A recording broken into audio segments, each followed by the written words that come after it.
Kapal perang berlabuh bikin OPM kalang kabut.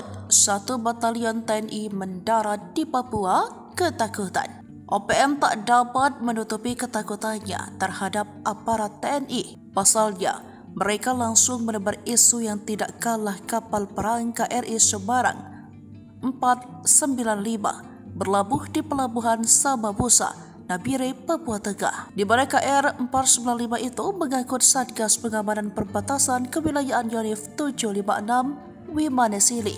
Dikutip dari Tribun Papua, Satgas Pamtas Kewilayahan Yonif 756 Wimanesili Kolakops 173 Braja Vira Braja tiba di Pelabuhan Samabusa Jumat 5 Juli 2024. Para prajurit TNI AD ini menggunakan kapal KRI Semarang 495 Kasram 173 Kolonel Infanteri Veksi Dimunri Agi mengatakan, saat ini prajurit telah berada di Nabire untuk melaksanakan penugasan dengan menggantikan Satgas Pamtas Kewilayahan Yonif 257 di wilayah Dogiai, Deyai, dan Paniai. Selanjutnya mereka memasuki bar saling area di Kompi A Yonif 753. Ia pun berpesan para personelnya yang nantinya menjalani tugas kiranya dapat menyadari bahwa mereka berada kabupaten dengan memiliki kondisi geografi yang bervariasi. Namun di media sosial beredar cerita yang dilebih-lebihkan diduga pendukung OPM. Dalam narasi yang beredar telah terjadi penteropan militer besar-besaran di Papua. Bahkan beberapa narasi juga menyebut jika kedatangan Satgas tersebut sebagai tanda